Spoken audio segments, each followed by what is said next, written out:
I remember that morning too clearly.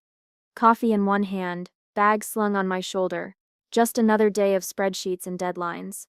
Or so I thought. I booted up my computer. The usual flood of unread emails filled the screen. But one line froze me. My stomach twisted. That was never a good sign. "Come in," he called, that clipped voice I knew too well.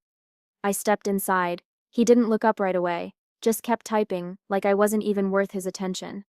Finally, he removed his glasses, leaned back and said the words that would split my life in two. "We sub decided to move in a different direction. You shall be training your replacement starting next week." I blinked. I thought maybe I misheard. Replacement? My voice cracked. "Yes. A new hire, she will be taking over your role. HR will brief you on the details. Your transition period starts Monday." I felt my throat tighten. My hands were shaking though I hid them under the table. "Mr. Grant, I've given 5 years to this company. I worked weekends. Nights. I covered 3 roles when the team shrank. You said, business is about evolution, not sentiment. Don't make this harder than it has to be. Consider it an opportunity to move on." Move on. That's what he called it. Being discarded like a broken stapler? I forced a smile. A polite plastic smile that didn't reach my eyes. Of course, I understand. Inside though, I was screaming. I wanted to flip the desk, shatter his smug glasses, ask him how he sleeps at night. But instead, I nodded. Because that's what you do when you've been trained to obey. He leaned forward, almost patronizing. "I know this must sting, but think of it as a chance to refresh yourself. A new chapter." I swallowed my pride. Who seps the new hire?" He smirked, that smug little curl of his lips. "Her name seps Jessica. Young. Ambitious, bright. The kind of energy this company needs." Energy. That was code for cheap labor. Someone they could mold, underpay, and overwork the same way they had molded me. But the way he said her name, Jessica, it stung deeper than I expected, like he'd already chosen his new favorite toy. I kept my voice calm. "How long do I have?" 2 weeks. Enough time to make sure Jessica knows the ropes. "I trust you, Selt. Do the right thing." The right thing? Those words echoed in my head like poison. I stood, nodding once more. My legs felt like stone. "Of course. Thank you for the opportunity." Opportunity. I almost choked on the word. They didn't know yet. They smiled, waved, carried on with their little tasks. And me? I was already a ghost. At my desk I stared at the monitor. My reflection in the dark screen looked hollow. 5 years, birthdays missed, friends lost, a relationship that fell apart because I was always too busy. And for what? So Mr. Grant could replace me with Jessica. Someone fresh, eager, cheap? I clenched my fists under the desk. My nails dug into my palms. Something cracked inside me that day. Not just anger, not just betrayal, something sharper.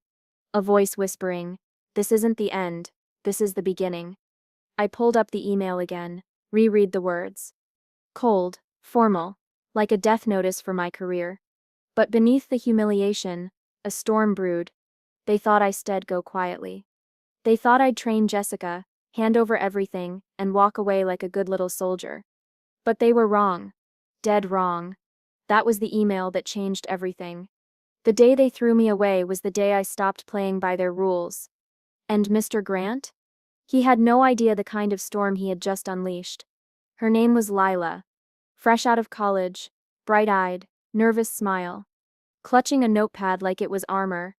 Mr. Grant stood beside her, smug, like he was unveiling some masterpiece. "Lila, this is the person you still be shadowing.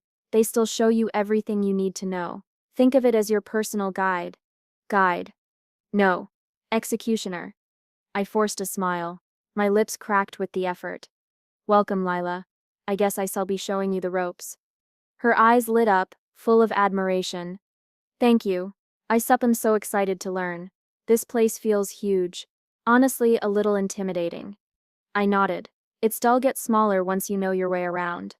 From behind the glass wall, I felt Mr. Grant's eyes piercing me, watching, measuring, waiting for me to slip. Lila leaned closer, whispering like we were conspirators. Sorry if I ask a million questions.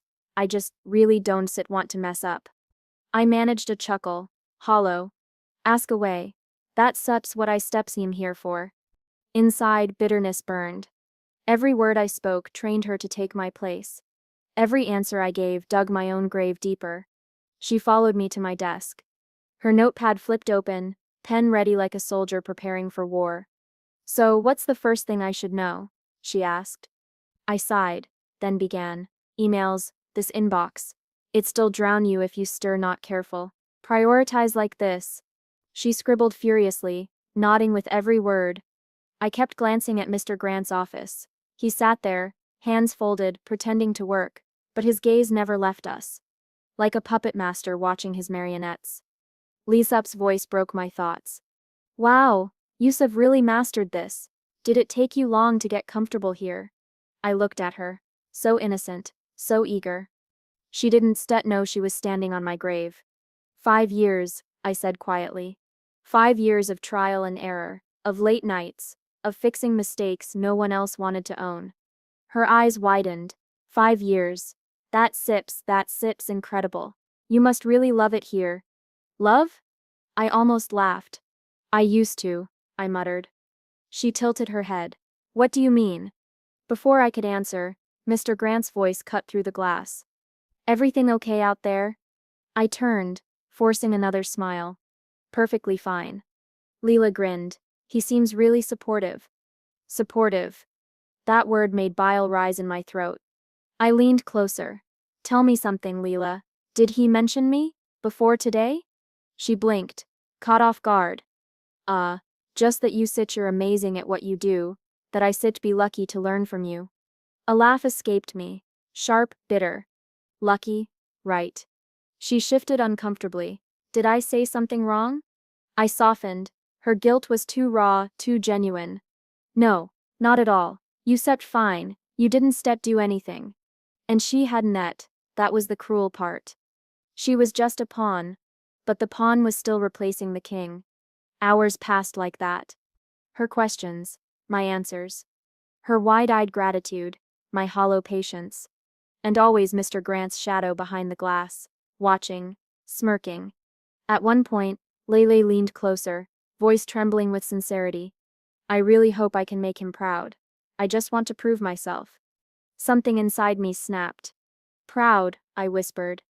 Do you know what he does with loyalty here, Lila? He bleeds it dry. And when you set her empty, he replaces you. Her pen froze mid-word. She looked at me like she was seeing something dangerous. Maybe she was. I forced a smile, waving it off. Dawn didn't mind me. I just tired. But in my head, the thought bloomed. Loud, clear, unshakable. I didn't hate Leela. I hated what she represented. She was the proof that I was disposable.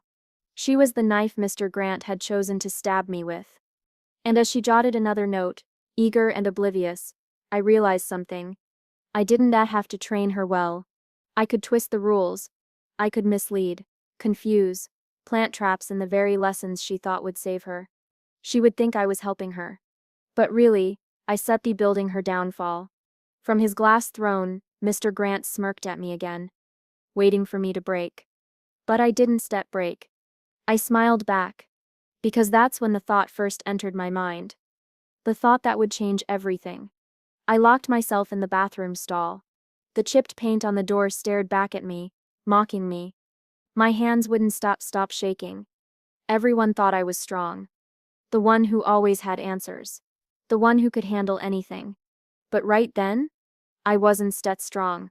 I was broken. I pressed my palms to my eyes, forcing the tears back. Didn't work. The sobs came anyway, quiet, raw, ugly. I thought about every night I stayed late. Fixing mistakes that weren't mine. Carrying a team that didn't care. I thought about the birthdays I missed. The friends who stopped inviting me out. And I thought about him. Mr. Grant. The way he once looked me in the eye, promising me a promotion. Telling me I was next in line. And I believed him. Like a fool. My chest tightened. My breath came out ragged. I pressed a hand over my mouth, trying to muffle the sound. But the stall walls couldn't hide my weakness. The bathroom door creaked open. Footsteps. I froze. Then I heard her voice. Hey, you in here? Carla. The only real friend I had in this place. I wanted to stay silent, hide, but my sniffles betrayed me. The stall door rattled gently. It seps me. Open up. I unlocked it, eyes red, mascara smudged. She took one look at me and didn't ask questions. She just wrapped her arms around me. And for a moment, I let myself collapse into her. No walls, no armor, just grief. Her silence meant more than words. But then, soft, almost a whisper, she spoke. Don't set go down quietly. Make them regret it. The words hit me like fire in my veins. I pulled back, staring at her. What do you mean? She looked around, making sure we were alone. Grant thinks he's Sep's untouchable, but people like him, they fall, trust me. I wiped my eyes. I don't stet have any power, Carla. I stet nothing here. She shook her head. No. Yusato the one holding this place together. Yusato been doing his job for years. He just doesn't spent want anyone to know it. I wanted to argue. But deep down she was right. Carla squeezed my hand. You don't have to fight loud. You just have to be smart. Make them choke on their own arrogance. Her words settled into me like seeds in soil. I wasn't stet ready to believe them yet. But something in me shifted. I looked in the mirror. My face was pale, my eyes swollen. I barely recognized myself. But under the wreckage I saw a flicker. A spark. I whispered, almost to myself. They think I still just fade away. Carla Sip's reflection met mine in the glass. Then show them you one stet. That bathroom became my breaking point. But also my turning point. I walked in shattered. I walked out carrying a whisper in my chest. Don't sup go down quietly. Make them regret it. The apartment felt smaller that night. Walls pressing in. Silence too loud. Bills stacked in messy piles. Unopened envelopes, each one shouting the same thing. You can't afford to stop. The fridge hummed weakly in the corner. Empty shelves, half a carton of milk, a jar of mustard. And in my head, my landlord's voicemail on repeat. Rent Sep's due. Don't Sep make me chase you again. I dropped my keys on the table. The sound cracked through the room like a gunshot. I collapsed onto the couch, head in my hands. I couldn't afford to be jobless. But I also couldn't let them win. My eyes drifted to the TV. It was off, just a black mirror reflecting my tired face. I stared into it. I didn't recognize myself. Hollow eyes, lines etched deeper than they should be. Then another face came to mind. Mr. Grant. That smug grin, that cold dismissal. Like I was nothing. I whispered to the dark screen. Nothing, huh? Then Lila Sep's face flickered in my thoughts. Bright-eyed, innocent, hungry to please. She was instead the enemy, but she was the weapon. And weapons could be turned.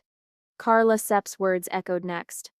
Don't go down quietly, make them regret it. I sat there, the silence buzzing.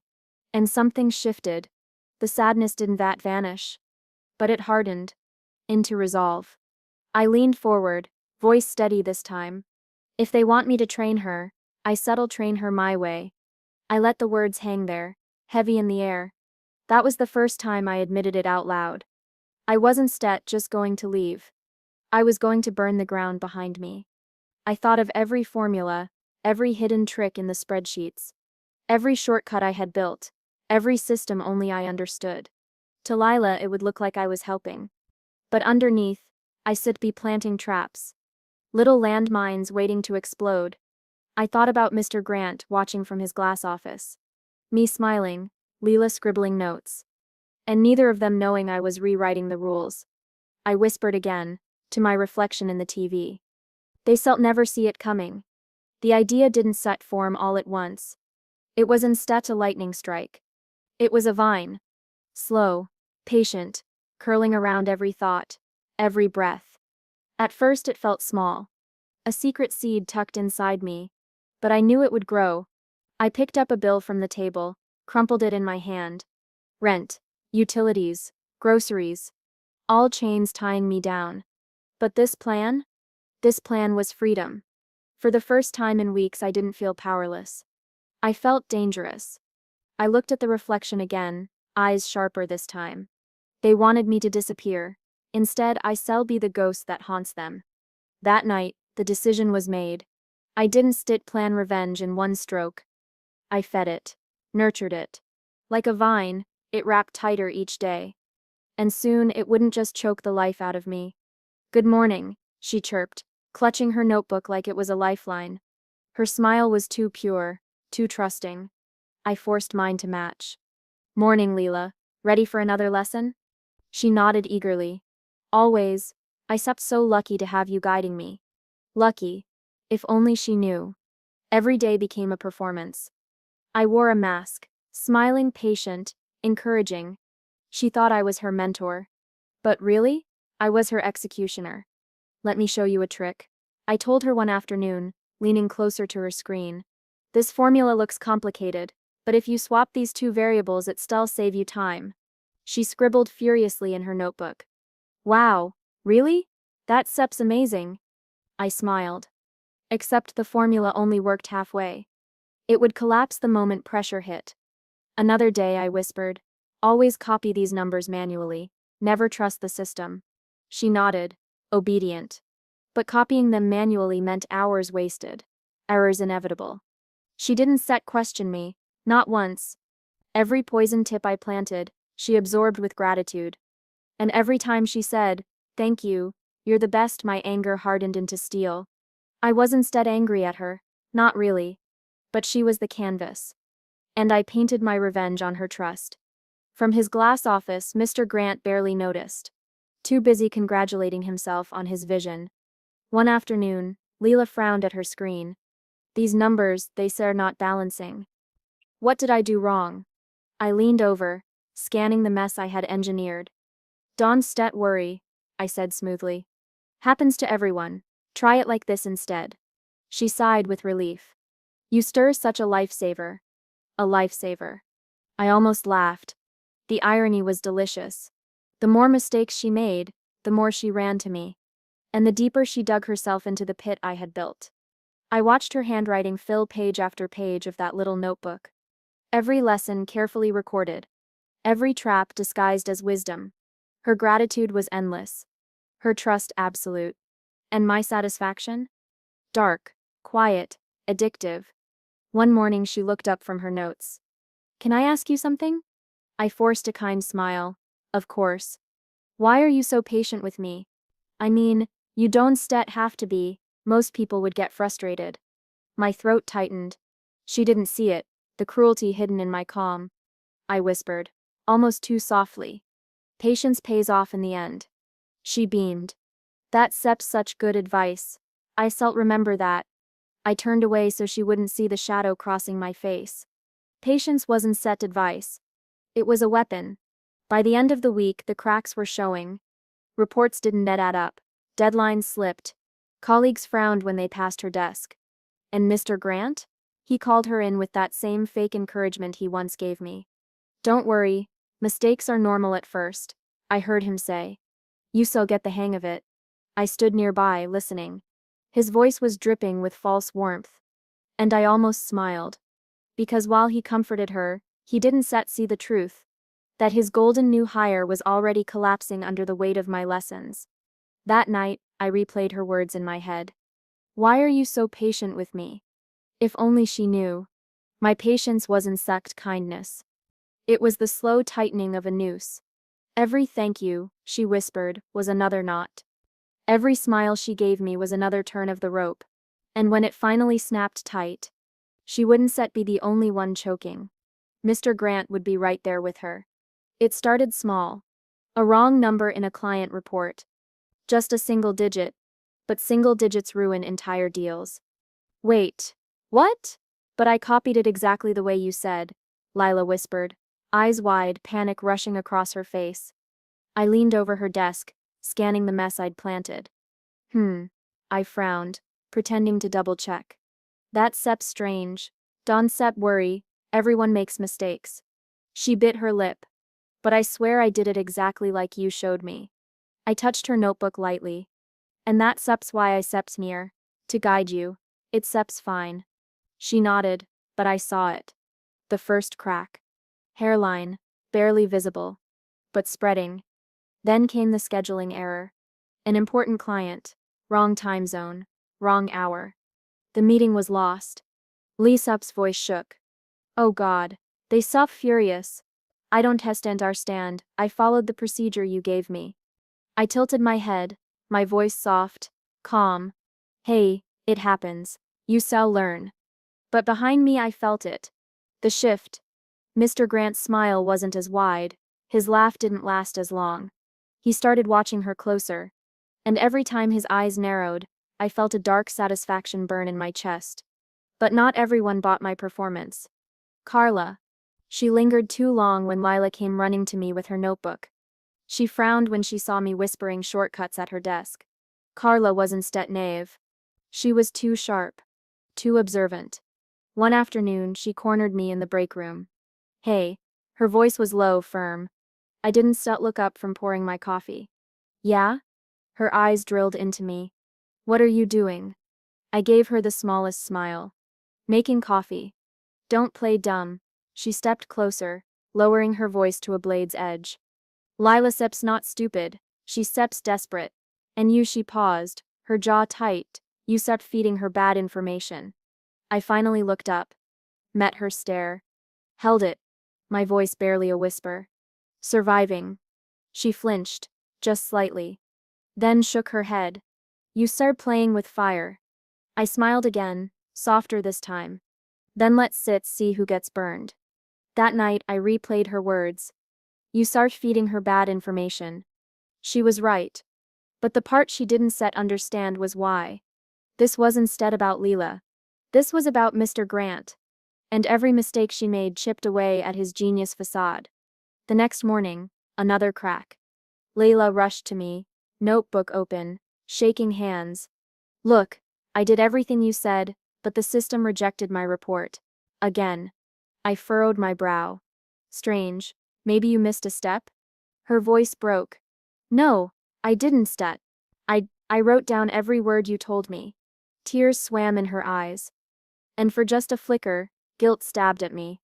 I swallowed it down. Because guilt doesn't pay rent. From across the room, Mr. Grant's expression was tight. Not anger yet, but doubt. And doubt was enough. At lunch, Carla sat across from me in the cafeteria. She didn't eat. She just stared. Finally she leaned in. You know you don't have to destroy her to get back at him. I stirred my soup slowly. I don't know what you're talking about. Yes you do. Her voice was sharp now. I see it. The way you smile when she messes up. The way you cover for her, but let the damage spread. I set my spoon down, meeting her eyes. Do you remember when he made me train her? Carla nodded, cautious. I whispered. He wanted me gone. This is me, not going quietly. Silence stretched. Finally Carla exhaled. You're going to regret this. Maybe, but regret was a luxury. And survival was all I could afford. By the end of the week, the cracks weren't cracks anymore. They were fractures. Clients complained. Reports collapsed. Leela's notebook overflowed with broken formulas and poisoned tricks. And every time she whispered, I swear I did exactly what you told me. I smiled softly. Because she was telling the truth. And the truth was my weapon. Carla Sep's warnings echoed in my head. Mr. Grant Sep's fading smile haunted me. Leela Sep's panic clung to me like smoke. But I didn't stop. Because once glass starts cracking, it never goes back to whole. And I was ready to watch it shatter. The quarterly review meeting. My stage. I sat in the back, calm, almost smug. My hands folded neatly in my lap, my face unreadable. But inside, I was waiting. All right, let's begin, Mr. Grant announced. His voice clipped, his confidence rehearsed. Leela will be presenting this quarter's numbers. She has been trained thoroughly. His eyes flicked toward me, smug. And I smiled back. A hollow practice smile. Leela stood at the head of the room. Her hands shook as she clicked the first slide. Good morning everyone, she began, her voice trembling. I'll be walking you through the quarterly report. The first graph appeared. skewed, distorted. Projected revenue towers collapsing like broken teeth. The room shifted. Executives leaned forward, frowning. She swallowed hard. As you can see, we projected a 20%. 35%. No, 20. Her voice cracked. The Mr. Grant Sex jaw tightened. I didn't step move. Didn't blink. I just watched. Slide after slide, the disaster unfolded. Numbers skewed. Formulas broken. Millions missing. The kind of errors that make empires bleed. Lila, one of the executives, interrupted, his voice sharp. These projections are impossible. Are you telling me our Q3 margin is negative 12%? Her face drained of color. I know. This is what I was trained to. She stopped herself.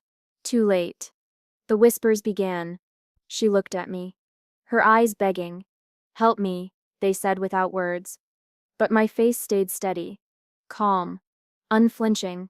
Continue, Mr. Grant snapped, his tone cutting through the silence. She stuttered. Click. Next slide. More chaos. This chart represents, expenses. I mean revenue. Her voice cracked again. And the room was drowning in tension. Finally she broke. This is how I was trained, she blurted out, voice desperate, shaking. The room froze. Whispers sharpened. Eyes darted toward me. I felt my heart pound against my ribs. But my mask didn't slip. I tilted my head. Calm. Controlled. Silent. Letting the storm rage around me. Mr. Grant Sip's face turned red. Trained? Trained by who? His voice thundered. Leela Sepp's mouth opened. Closed. Opened again. But she couldn't say it. She couldn't point the finger. Because I sped been her lifeline. Her only guide. This is unacceptable. Mr. Grant slammed his hand on the table. Sloppy, incompetent, embarrassing. Lila flinched like Sepp struck her. Her papers shook in her hands. I swear I followed the instructions I was given, she whispered, tears welling. The executives exchanged looks. Some sympathetic. Most disgusted. One muttered under his breath. Unbelievable. And I just sat there, breathing slowly, letting it happen. Mr. Grant stood, his voice echoing across the glass walls. You were supposed to prove yourself, Lila, and instead you humiliated this entire department. Her lips trembled. Her gaze flicked to me again. But this time I didn't even acknowledge her. I just stared at the table. Unmoved. The silence that followed was electric. Sharp. Like the moment before a glass shatters. Then finally, the sound of it breaking.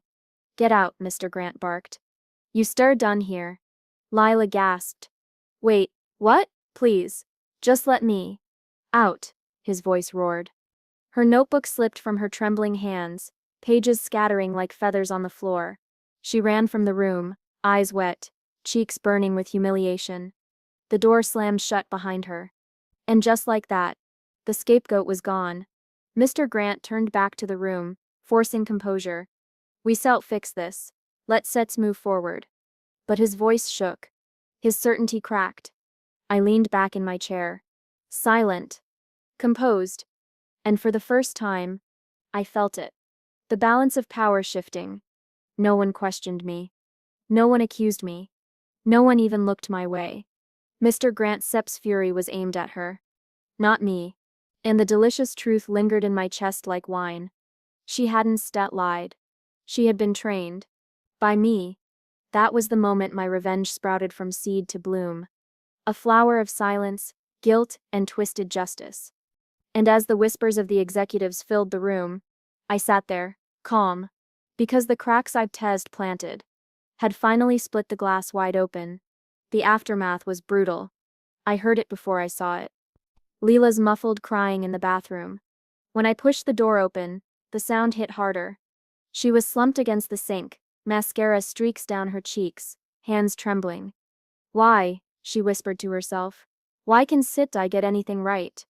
Her voice cracked like glass. I almost felt guilty. Almost. But then I remembered Mr. Grant Sepp's office.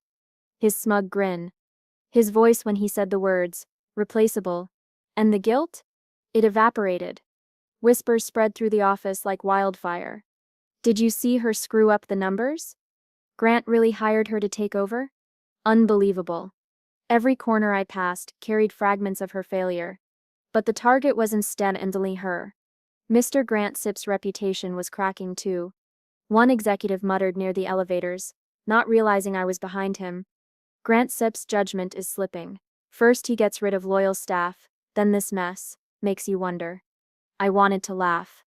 The knife I planted in her back had twisted perfectly, straight into him. Carla cornered me by the vending machine. Her eyes were sharp, but her voice was soft. You've done enough, she whispered. Let it go before it eats you alive. I sipped from my water bottle, keeping my voice calm. Enough. You call that enough? He has instead even started bleeding yet. Her frown deepened. This isn't set you. I smirked. This is me now. She stared at me for a long moment, searching my face for something. Remorse maybe. But I gave her nothing. Later that night, I walked past Mr. Grant's glass office. The building was quiet. He didn't notice me. Didn't notice anyone. He sat slumped at his desk, head in his hands, tie loosened, his shoulders heavy. For the first time, he looked human. Not a smug tyrant. Not an untouchable boss. Just a man drowning in his own decisions. I should have felt pity. But I didn't.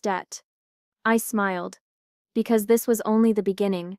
The next morning, Lila approached me. Her eyes swollen, her voice barely above a whisper. Did I really mess it all up? Or did I? She trailed off, her gaze locking with mine like she almost knew. I tilted my head, my expression sympathetic, my words honeyed poison. You did your best, Lila. Sometimes best just isn't enough. Her lips trembled. Mr. Grant hates me. I leaned closer, my voice low. He doesn't just hate you. He regrets you. Her eyes filled again, and she turned away, clutching that little notebook of hers like it was the only thing keeping her from shattering. Carla Spitz's words echoed in my head. You've done enough. But my reflection in the darkened office window whispered something else. Not enough. Not yet. I wanted him to feel it. Not just failure. Not just cracks in his reputation. I wanted him to feel small. To taste the bitterness of losing everything you sacrificed for. The way he made me feel. And as I watched him through the glass that night, his empire trembling beneath his feet, I knew this wasn't regret. Not for me. This was justice. And justice was far from finished. Weeks later, the announcement came. Restructuring. A sterile word. But inside those walls it felt like blood in the water. I caught fragments in the hallways. They losing investors. Clients pulling contracts. Grant Sepp's leadership is a disaster. Every whisper was another nail in his coffin. And I listened to every single one. He used to walk the halls with his chest puffed out, voice booming, preaching vision.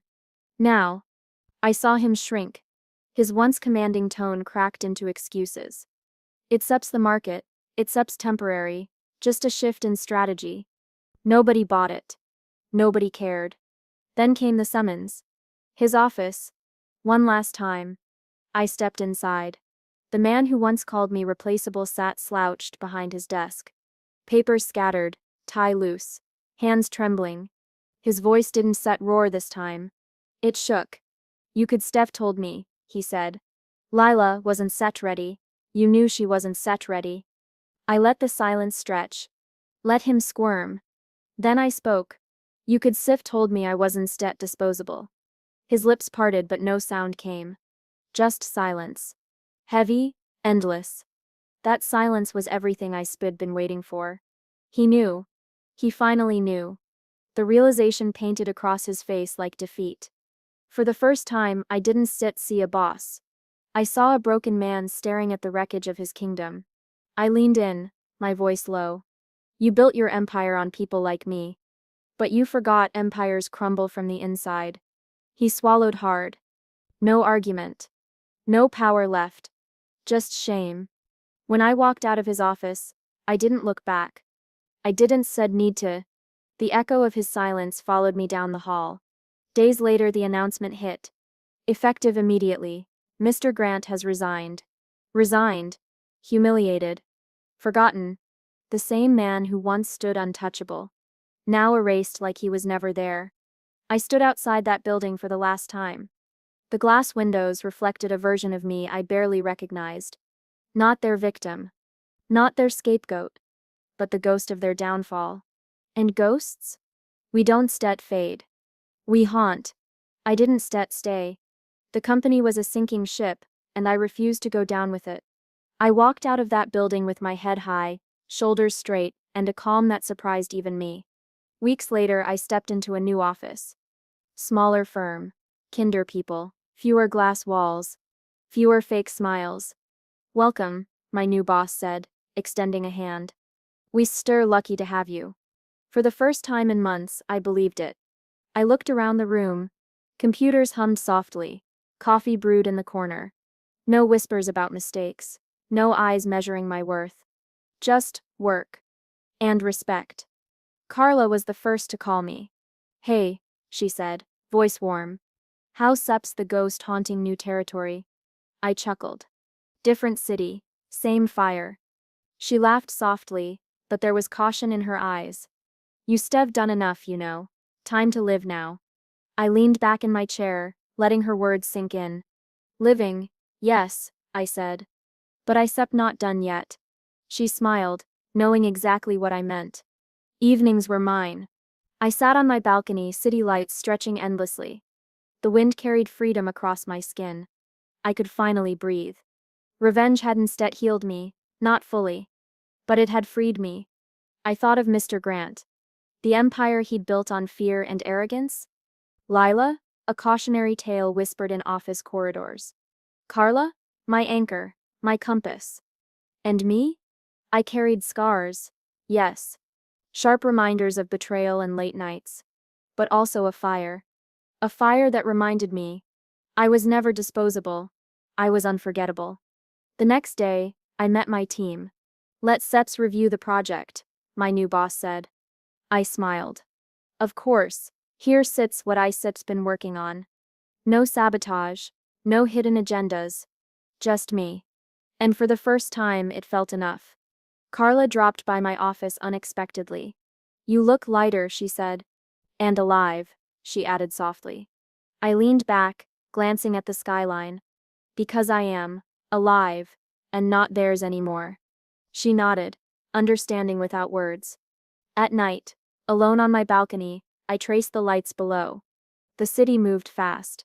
People rushed past, unaware of the small wars fought in high-rise towers.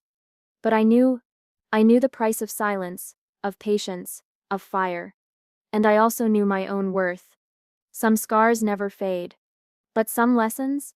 They set you on your own direction. And mine. Straight ahead,